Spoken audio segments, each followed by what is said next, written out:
Welcome to my channel. We are taking two questions from the WASSCE as a continuation. Question number 22 and 23. We'll begin with 23 since we are starting from the bottom climbing to the top. So an empty cylindrical tank is 140 centimeter in diameters. So if 200 liters of water is poured into the tank, we have to calculate correct to the nearest centimeter the height of water in the tank. So we know that a cylinder or a cylindrical tank could be like this, where we know that diameter equals to 2 of a radius, or a radius equals to diameter over 2. So since the diameter is given as 140, it means the radius of the tank will be 70 centimeters. Then water is being poured into it. You will not know the height of the water. So I just imagine that the height of water will be like this.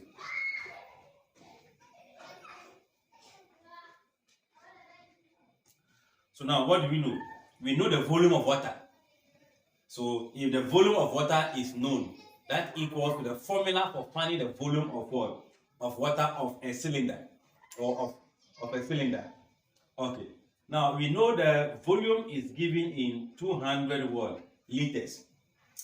The radius is in centimeters.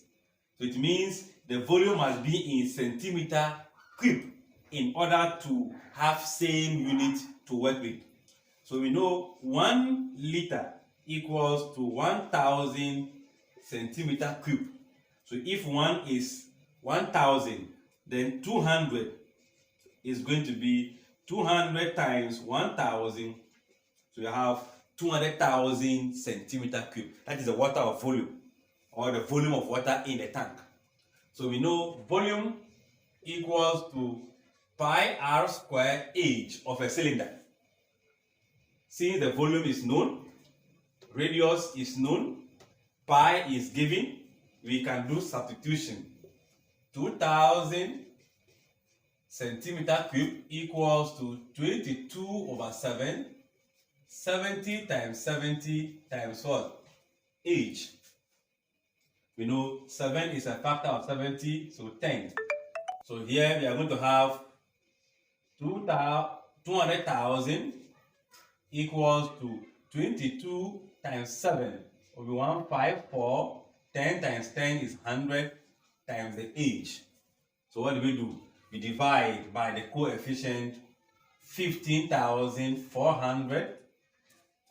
15,400. So age will be equal to this will cancel, these two zeros will cancel. So if we divide this on a calculator, we're having 12.99 with a lot of decimal places, but we are moving to the nearest centimeter, meaning the nearest whole number. So this height, the height of the water in the tank is going to be 13 centimeter. So it means from here to here, if this is my diagram, is going to be 13 centimeter before the volume will be 200,000 centimeter cube. So you have to just equate the volume to the volume of a cylinder. Then you can be able to do substitution and get it. So question 22. A line L passing through the point 6, -3 is parallel to a line which is also passing through 7, 4 and -3, 9. Find the equation of the line L. We know equation of a line, which is a straight line, is in the form mx plus what? C, where C is the intercept on the y-axis. Then the m is the gradient. So it means that if I know the gradient and any point the zero intercept on our y-axis, I should be able to find that. Now, we also know that if two lines are parallel, if two straight lines are parallel, it means the gradient of the first one is equal to the gradient of the second one, right? They have the same gradient if they are parallel, if they are moving together. Okay, they have the same gradient. So now I only know the point on the line L. So let's say this is L. This is the other line that have each point 2 points given. This one we only know of 1 point. 6, negative 13, 4, I think 7, 4, and negative 9 what? Negative 3, 9. See, the points at the end are given. Here we are only giving 1 point. So we can only need the gradient to be able to find it.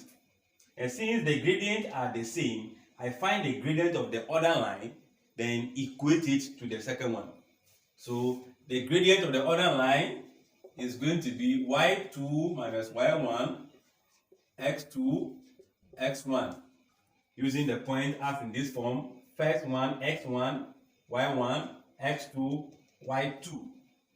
So 9 minus 4 over x2, which is negative 3, minus what? 7. I believe I will get 5 there as positive. Here will be negative 10, right? And the gradient will be 5 is a common factor, so negative 1 over 2.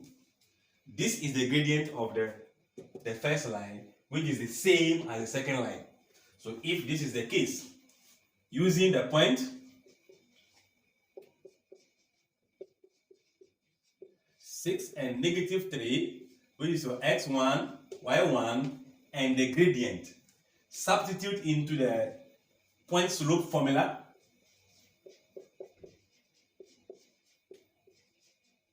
We substitute into the point slope formula, we will arrive at this equation. So y minus y1, which will be negative 13, equals to m, which is 1 over 2 negative x minus x1, which will be what? 6.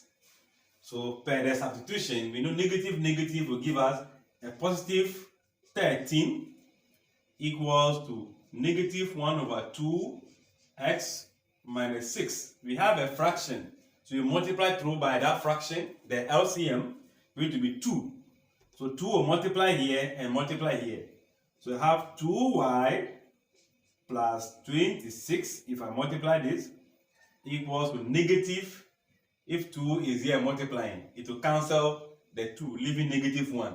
And that negative 1 will have effect on the x. Negative 1 times negative 6 give you a positive what? 6.